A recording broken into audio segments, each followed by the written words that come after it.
Hey, what's going on, everyone? Welcome back to the Pegasus Lounge. If you're new here, my name is Mason T, and today we're going to be doing another fun episode, okay? So, oftentimes you see me critique these long-form contents because I like to pick apart the educational stuff, and generally that needs a little more runtime in order to produce. So the thing is this, if you are saying accurate things, I will sing your praises. If you're not, then I know that you're hurting people, and that's no good. So we got to see something, say something. So all the time when I watch these things, I just want to make sure that you're saying accurate things and you're using precise language.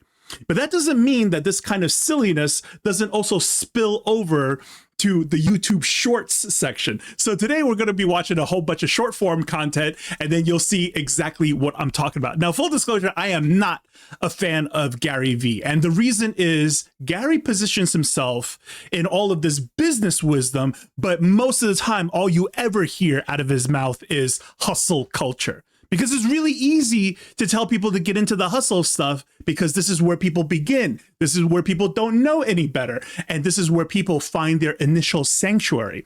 Hustles are very simple. They're very easy to get into when you think about, like, I don't know, Lyft, DoorDash, Uber, things like that, Instacart.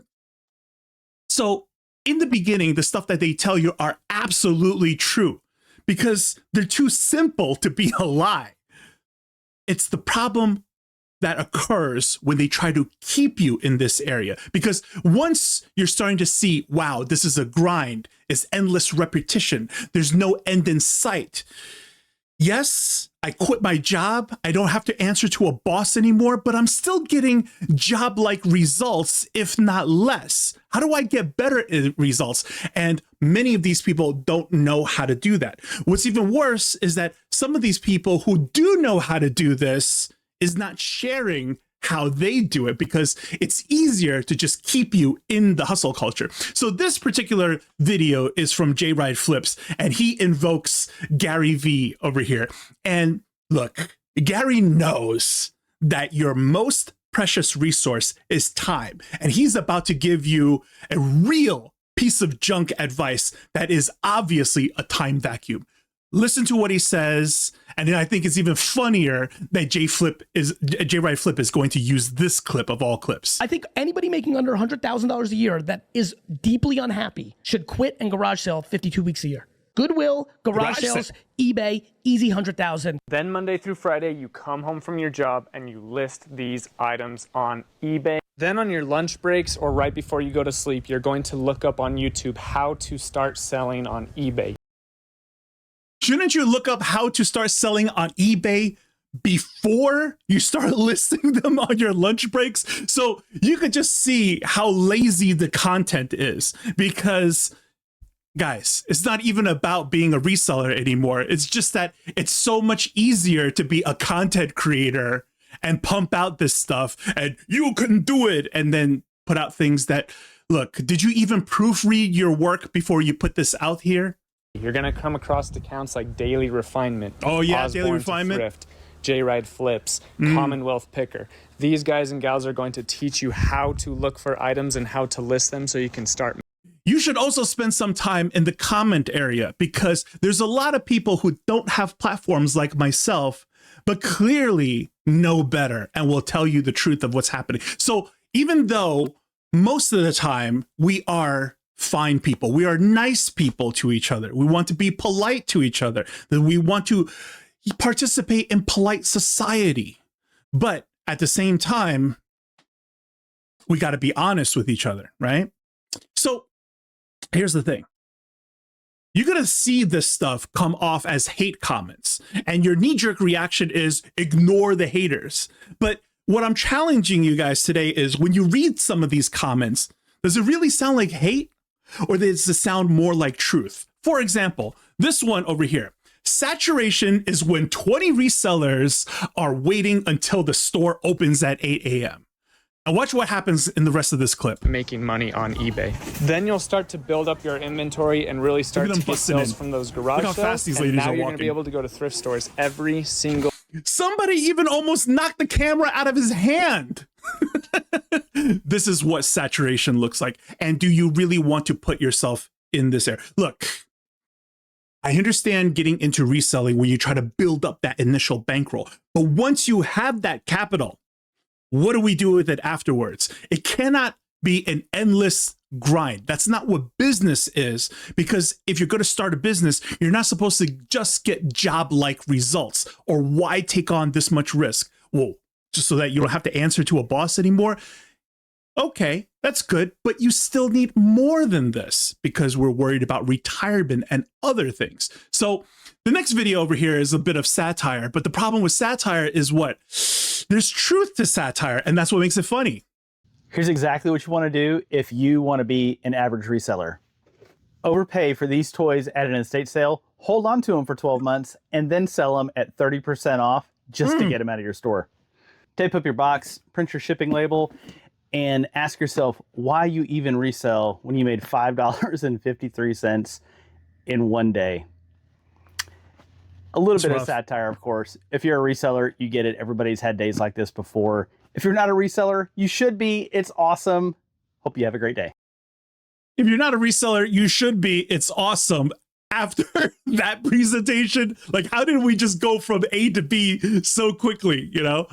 Okay, I want you to look at one of the comments over here, right? It takes as much effort to make $2 profit as it does take to make $200 profit. Basically, he's talking about the listing process, right? When you're taking photos of stuff to list things, the work of that portion is pretty much the same.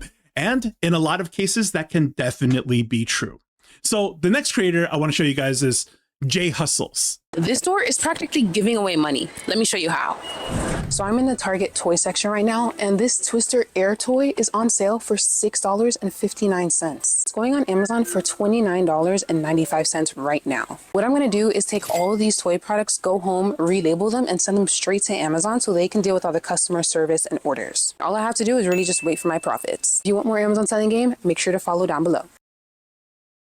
Okay. When we read the comment area, okay, I hate that Amazon has so many restrictions on what you can sell. So what is she talking about? What are they talking about? This is Arbitrage, Amazon FBA. I teach people how to do traditional business that has always worked.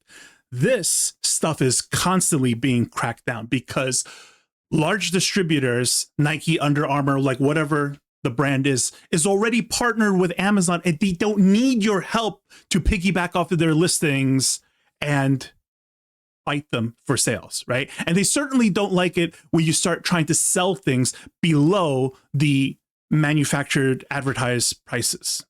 So as we scroll down over here, right, there are other people who are saying the exact same thing, right? She's wrong. You can't just sell products based on how much it sells for on Amazon compared to the in-person price. You have to get approved by the brand. You have another one over here that says, wish Hasbro wasn't gated for me, right? And then you have somebody else over here that says, you know, could you please explain minimum 10 product requirement and also clarify the invoice requirement if it's needed for any specific product? And she replies, watch my ungating video. I explained the whole process. Okay, so I'm going to show you Jay Hustle's channel over here, and my vidIQ already shows you an average earning of about $10,000 a month. So it is far more lucrative to just make content and try to hit it big as a content creator with 100,000 subs and making a whole bunch of shorts and just keep talking about how I found this stuff at Dollar Tree, at Target, at Walmart for $5, and you could sell it for $29.99, et cetera, et cetera.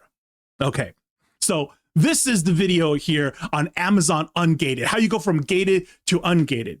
I'm going to do everybody a special service today. And if you ever watched thumbnails where you're like, okay, this is really tapping into my curiosity, but I don't know if I want to go ahead and invest the time, because what if it's complete garbage and I'm not going to get my 10 to 30 minutes back? Okay, so this is what you do.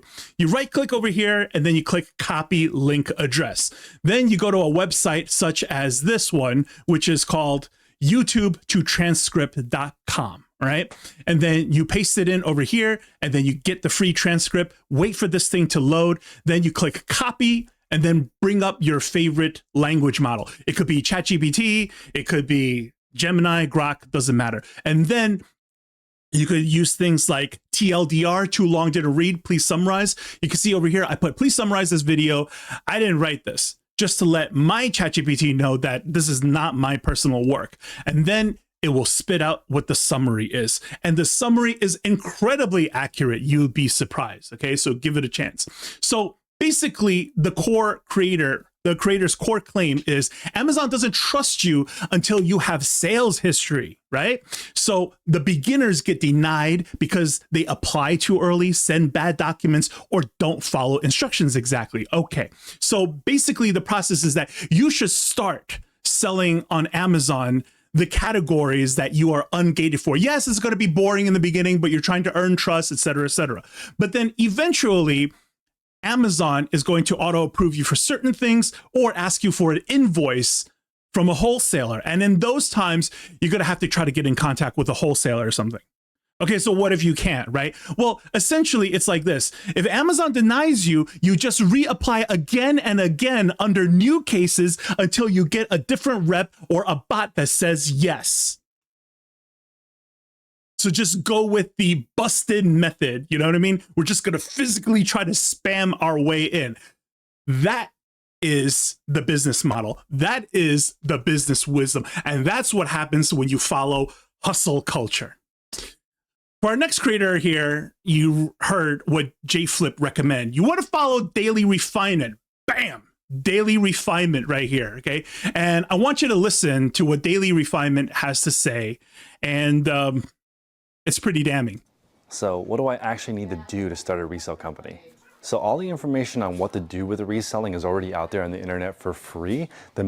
So all the information on what to do with reselling is already out there for free. So could you please explain to me what was the courses that he was trying to sell and how Tech and Sports started off as part of his group a year ago, and now he's selling courses of like reseller greatness, reseller nirvana, and all that stuff, when the godfather of reselling himself is telling you right here, right now, that everything that you need to know is already out there on the internet for free. How do you put out content like this? Because all they care about is to put out the content and make this kind of money. You don't care about people. Main key is learning how to be consistent, and that is the hardest part of doing anything but a small. I'll tell you why being consistent is the hardest part. Because you're missing the caveat that if you do something consistently, it has to compound over time. Right? This is why people get smarter with like all of the books that they read. You read one book, 2 books, 20 books, 40 books, and now you are the summation of all the knowledge that you put together. And now you're able to cleverly solve things in the world, right? It compounds this ability. How does this compound when you're getting job-like results? It becomes a grind. That's exactly where the burnout is coming from, because it's repetitious with no end in sight. So for the next piece of advice, I want you to take a listen to this one. What's up, guys? I'm going to give you 6 different ways to make $2,000 profit reselling on 6 ways to make $2,000 a week. Pretty good. eBay or any other platform. The first way is to sell wholesale. I sell 2,000 items at $1 profit to one customer. The second way is to make all $2,000 on one sale on a high-priced item like a rare collectible like this. So 2,000 items at $1 profit, or a single item at $2,000 profit. Those are the first 2 ways. Cool. Okay. Doesn't this sound a lot like the episode that I did on the Resell Brothers over here? How to make an extra $1,000 a month reselling on eBay. Okay, show me how. The 5 different ways, right? Sell 50 items with a $20 profit. Sell 20 items with a $50 profit. What is this? This is just how many ways you could slice the same pie. Well, you could slice the pie into 8 slices or 16 slices or just 2 slices. Like, what are we doing here? How is this business wisdom? And when you think about the comment just before, right? Talking about how listing a $2 item is basically the same work as listing a $200 item. So when you look at this, sell 10 items at $100 profit or sell 200 items at $5,000. Yeah, but when you divide this into each other, it is 20 times the amount of work for the same results. What is this advice that we're putting on the internet? You're just shoveling nonsense because you don't know anything else. You're not business professional. Look at 2 brains coming up with this spreadsheet to tell you this mumbo jumbo. Okay. Listen to the rest of this. Nike Air Trainer PlayStation or a car or a boat or a yacht. The higher the ASP, usually over $10,000, is where you can profit $2,000 on just one sale. As you're sourcing, you're going to come across the other 3 types of ways to make $2,000. What's the other 3 types of ways? Number 1 is going to be $210 profit items like Cabela's or just like There's no way. mall brands. There's no way. $20 profit items you're going to run into. There's no so way. You need to sell $120 profit items, and this is stuff like Rag & Bone, Frame, Everlane. These are more like higher end mall brands. And then finally, if you want to sell items for $40 profit, you only need to sell. And then finally, you could sell $50, $40 items. Well, I guess you could also sell $40, $50 items. So guys, you can't make this stuff up. The stuff that's being shoveled onto the internet for unsuspecting people starting off in the beginner area. You know, we're going to do more whiteboard series in the future, and I'm going to show you how all of this stuff actually work, where there is real business logic behind it. As always, you know, I tell you guys this, okay? Business wisdom applies to businesses, right? And then hustle culture is something completely different. You need to evolve your business from a hustle into an actual business first before all of this business wisdom makes sense. But before that, it's just the basic, simple tips and tricks where there's nothing to it, but to do it is all you can do at the moment. Get into this for now, build up your bankroll, and then learn how to start an actual business. Anyways, guys, that is the video. I hope you guys enjoyed it. If you did, please give it a big like. And if you learned something, please consider subscribing. As always, I'll see you guys in the next. Take care.